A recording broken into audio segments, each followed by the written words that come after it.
Hey guys, Amir here with Man United Nation, and I just wanted to bring you the halfway show for Tour 2015.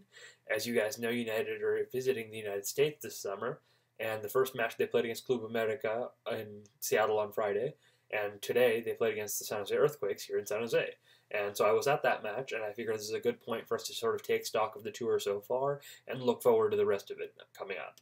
So the first thing I wanted to clarify is the formation. I've heard it mentioned many different ways, but to me it's really straightforward. We're playing a 4-2-3-1, and that's what I expect against Tottenham on the first day of the season. We had Sam Johnston in goal, we had Darmian, Jones, Daley Blind, Luke Shaw, and then the pivot was Schneiderlin, Carrick, and then in front of it was Mata, Depay, Young, and Rooney up front. Second half, the players changed, but that was the same system again. So to me, all this debate about the formation, what is it, what isn't it, are we back to 4-4-2, is it still the 4-3-3 from the end of the season? It's immaterial. We're playing a 4-2-3-1.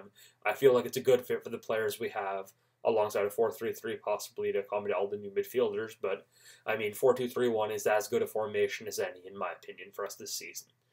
So that's the formation. The other thing I want to do is something I call 3 up, 3 down.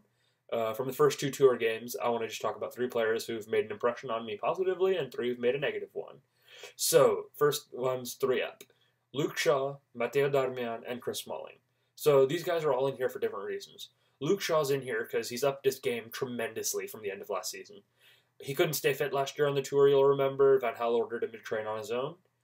That's fixed. He's completely fit and firing on all cylinders, and I think that's great that he made that progress. He took a fitness coach with him on his summer vacation, and it's starting to pay dividends already, I think.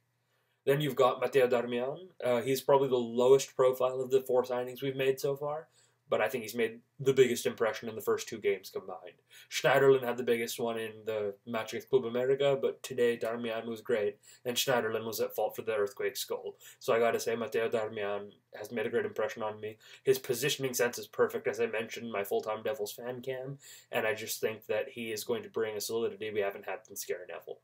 And finally, I'm putting Chris Smalling on this list not because of his performances on the pitch, but because when I was at the Man United team hotel, the Fairmont here in San Jose, I noticed, or I didn't notice, but Chris Smalling was the only one to come over and say hello to the fans, sign autographs, take pictures, and that's something that I feel is vital for the players to do, and I was disappointed no one else did that once they arrived from Seattle.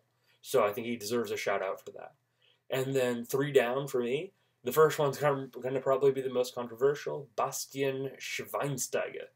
Because to me, Schweinsteiger has not had the greatest 2 matches. Van Gaal agreed. He said he played pretty badly in the second half tonight against San Jose, but I didn't think he was particularly great against Club America either. So to me, Bastian Schweinsteiger, he hasn't done too much wrong, but at the same time, he hasn't lived up to the world-class midfielder billing he'd been given. I know it's early. I know preseason doesn't mean anything, and I don't think he's going to struggle in the Premier League. I think he'll do a good job, but on the preseason tour, he's disappointed me so far. The second player is Anders Lindegaard. He didn't play today. He was injured, but he played against Club America, and I noticed that he had absolutely no ability on the ball. When we had Sam Johnston in the first half against America, we had the sweeper keeper, and basically the defenders could play the ball back to him as part of the philosophy, and he could get it back forward. Lindegaard struggled with that tremendously. He never came out of his box, and when he did, he basically just sort of kicked the ball out of play or kicked it 40 yards.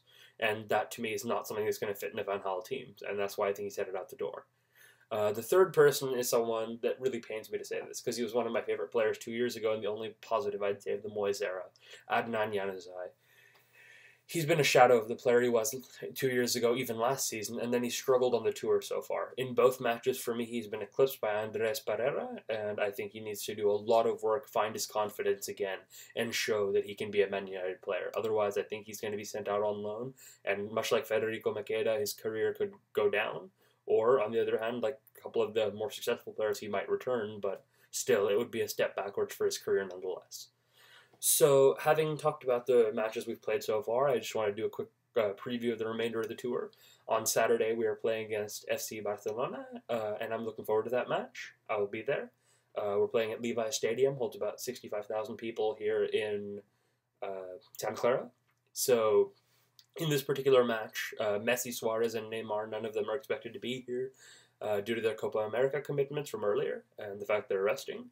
So I think that disarms Barcelona significantly, and since we have pretty much everyone present apart from Marcos Rojo, Javier Hernandez, and Angel Di Maria, I think that we have a great chance of beating them this weekend.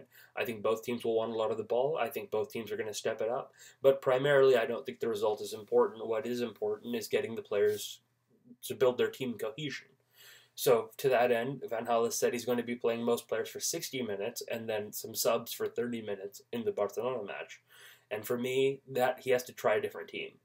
I have seen the combination. I like what he's been doing, but I'd modify it slightly. So the team I'd play, and this is assuming David De Gea is fit. If he's not, I'd play Sam Johnston in goal. Assuming De Gea is fit, I play De Gea in goal. I play Darmian. I play Smalling. I play Jones, and I play Luke Shaw at left back. Then in the two in midfield, I'm playing the Schmidfield of Schweinsteiger and Schneiderlin. Then in front of them, I have Depay wide, Mata, and then I have Young on the other wing. And I have Rooney up front. Or perhaps instead of Young, I would be willing to try out Pereira, given he's been so impressive so far. So to me, that's the team we should be playing, and then we should be bringing on everyone else as a shorter substitute.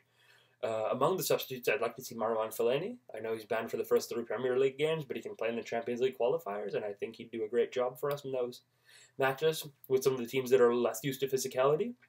So for me, I'd love to see him start to build up his fitness levels. And after that, 4 days later, we will be playing against PSG in Chicago. I won't be able to go to that match because it's thousands of miles away. However, I am looking forward to it as well. Against PSG, I think we'll need to be at our best because they should have more of their players because they won't be as hindered by the Copa America, if I'm not mistaken. And so I think that one is basically we need to start whatever team Van Gaal wants to play in the Tottenham match. And so I'm looking forward to both matches for the rest of the tour. What do you guys think? Who are you most interested in seeing? Who's been most impressive? Who are your 3 up and 3 down? Do you disagree with me on the formation? Let me know. Like this video if you appreciated it. If you didn't, well, tell me in the comments how I can improve it. Also, let's converse in the comments. What do you guys think? And so yeah, like, share, and subscribe, and I greatly appreciate it. Thank you.